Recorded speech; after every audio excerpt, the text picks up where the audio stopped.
Quand on entraîne, le but, c'est de maximiser le temps d'activité de nos joueurs et joueuses, pas vrai? Mais il y a souvent des erreurs qu'on fait et qui grignotent ce temps-là, sans qu'on s'en rende compte. Moi aussi, au début, je passais beaucoup de temps à rappeler à l'ordre, à répéter les consignes, et finalement, mes joueurs passaient plus de temps à m'écouter qu'à s'entraîner. Aujourd'hui, je vais te parler des 5 erreurs les plus courantes qui mangent ton temps d'activité en séance.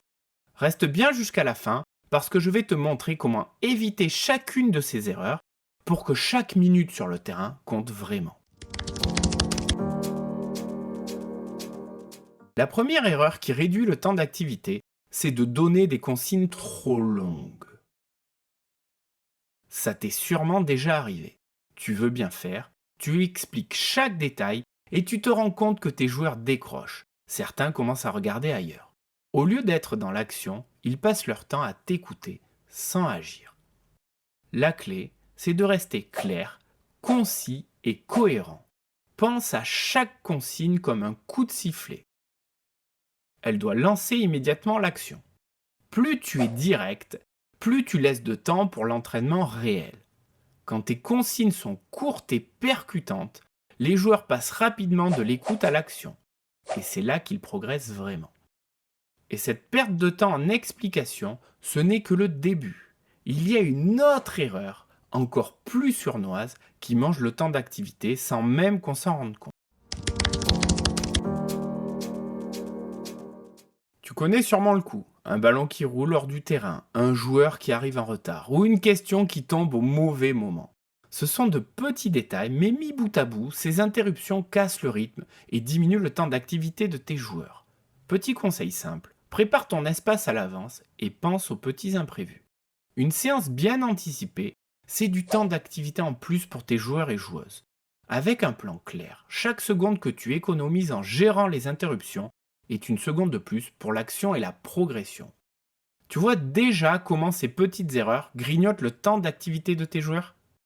Attends, parce que la troisième erreur est encore plus courante et je suis sûr que tu l'as déjà faite. Moi en tout cas oui.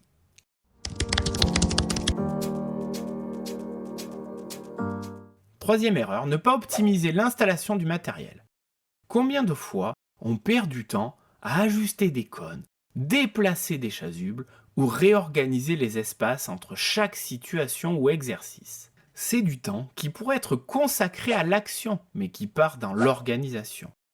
Privilégie des installations polyvalentes et prépare le matériel en amont pour limiter les ajustements pendant la séance.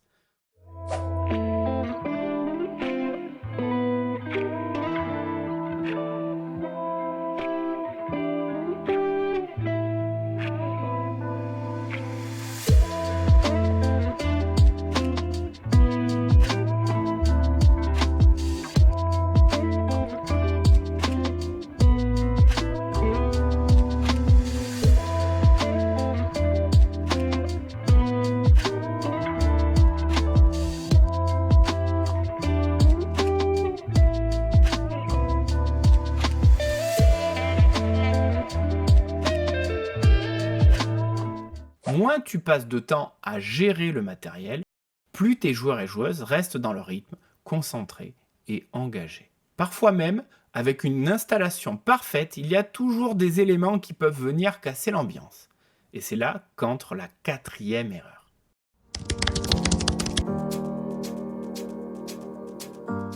Ignorer les comportements perturbateurs, comme un joueur qui bavarde pendant les consignes ou qui traîne pour se placer. Ça peut sembler minime, mais avec le temps, ces comportements font perdre du rythme et de l'engagement, ce qui réduit leur temps d'activité réelle. Instaure des règles simples dès le début pour cadrer la séance. Quand le cadre est clair, chaque joueur sait ce qu'il doit faire et tu limites les pertes de temps. Avec des règles bien établies, l'ambiance est plus sérieuse et l'engagement de chaque joueur est renforcé. Voilà comment chaque erreur se cumule et réduit ton temps d'activité sans que tu t'en rendes compte. Et pour finir, il y a une dernière erreur que beaucoup d'entraîneurs négligent, mais qui pourrait transformer le début de chaque séance.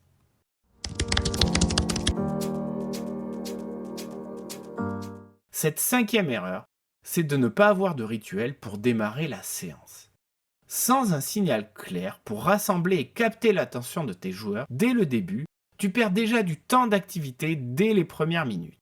Chaque début de séance sans rituel, c'est un peu du chaos qui s'installe au lieu d'être en action. Mets en place un rituel simple, comme un regroupement en 5 secondes avec un coup de sifflet. C'est un signal fort qui montre à tout le monde que l'heure est à l'entraînement et ça maximise l'engagement dès le début.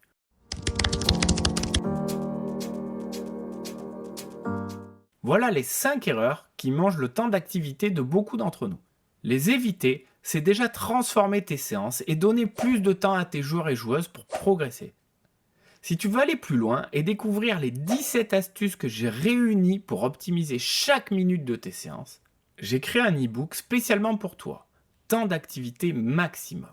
Dans cet e-book, tu découvriras des astuces concrètes, parfois surprenantes, qui peuvent faire une vraie différence dès ta prochaine séance. Le lien est juste en dessous, dans la description.